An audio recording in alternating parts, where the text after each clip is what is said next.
wish to share my experience of how I obtained my job as a senior staff associate at the Columbia University Zuckerman Mind Brain Behavior Institute is a continuation of my post on being a persistent physician and how my determination and persistence helped me to be a scientist when I was discouraged early on in my career and not always supported.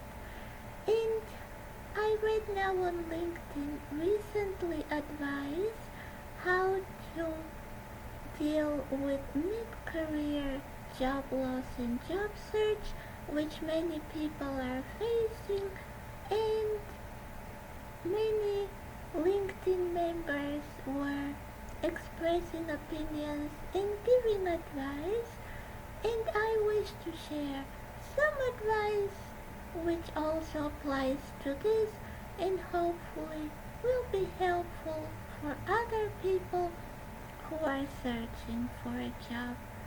And the third is that we were talking yesterday with Lloyd about soccer, and he told me that the coach of the England women's soccer team asked them before an important match to remember successes in their life. And I think this is an excellent approach when you are in a job search to remember your successes, first to give you confidence, to give you motivation to continue, and second maybe to give you a clue what to do.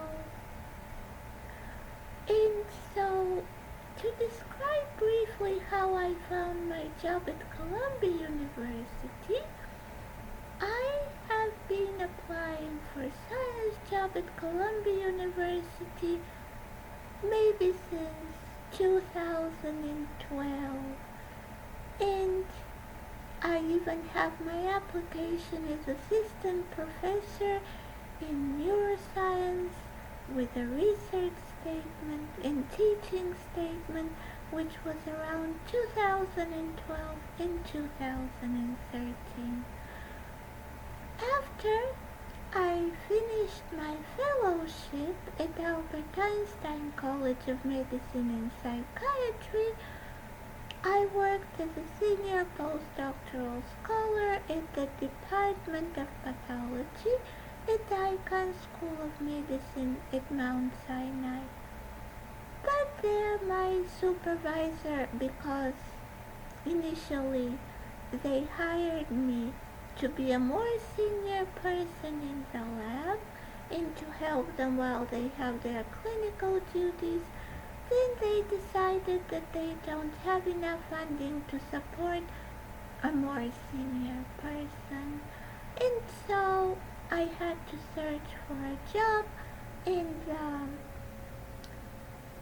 COVID pandemic started and there was research shut down. In around 2019, I applied for many jobs at Columbia University. But even before that, I applied for science job in neuroscience, and I even had an interview, a job interview. It was around May 2019 for a non-science position, grants administration at the Zuckerman Institute, which was just forming, and I had an interview with HR, and afterwards I had an interview with Arthur Wuhimov and people from his team, and I even attended the inaugural symposium of the Zuckerman Institute for 2 days and kept my folder and the notes that I took and the pictures that I took from this wonderful symposium.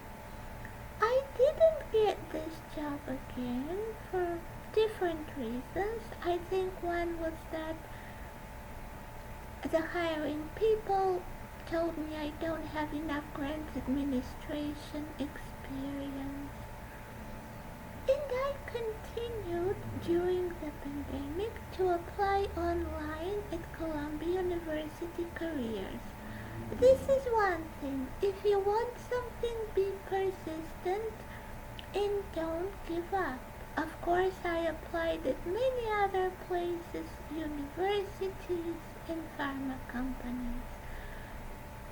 And one day, I applied for a job at Columbia University. I have taken a picture, which I have until today. And the next day I looked, I like to follow up, and it said interviewed and not selected.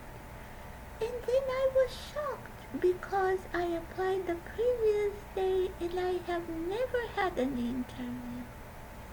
And I contacted HR and they apologized. They said it's a mistake. And so this is the second thing I would advise. Always when you apply for a job online, log on frequently to follow up because mistakes happen. Just like in the Icahn School of Medicine at Mount Sinai, I applied for research coordinator jobs, which I'm absolutely qualified for, with my 3 years experience as a research coordinator at Albert Einstein College of Medicine. And on the jobs it is specified that all that is needed is skills in research in Microsoft Office suite. But then I receive an email that I don't meet the minimum requirements with an MD and PhD.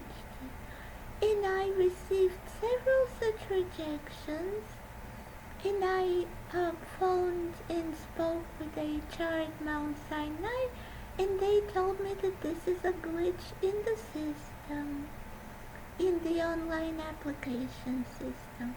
So always follow up because you might be rejected even at this early stage. And so to get back to Columbia University, I was applying during the pandemic, and I suppose God at one point decided that I should work there. And I applied for a job. It was around May 2021, which I received through the New York State Department of Labor. I often visit the Virtual Career Center because I like it a lot, and they sent me emails with jobs that my qualifications correspond to. I applied to this job, which was a senior staff associate. However, it was indicated in Vaughan Lab. And the next day, I felt my qualifications correspond pretty closely. The next morning around 11 a.m., I received a phone call, a phone interview with Dr. Qureshi, then in-person interview, and I received the job offer soon thereafter, and I even was supposed to start August 1st, but had to postpone until mid-August to finish my COVID vaccination. And so at this point, all of my efforts paid off, and my hiring happened so fast, and I enjoyed my work there on gene therapy of Alzheimer's disease and Parkinson's disease. And so to summarize, that persistence means if you get a rejection at one place, don't hesitate applying again, because perhaps HR want to see that you are dedicated, learn as much as possible about the organization. Like I went after applying for assistant professor and for a grants manager to the Zuckerman Mind Brain Behavior Institute inaugural symposium. Get to know the organization and the people from the organization if you want to work there. Always make sure to follow up the next days after your online application because the computer systems are not perfect and they even have errors, and hope for the best that if it is meant to be, you will work there but have alternatives and apply at other places. Thank you for your time and attention. I hope that this information was useful. It has given me some confidence to pursue my job search thinking about this. Be well.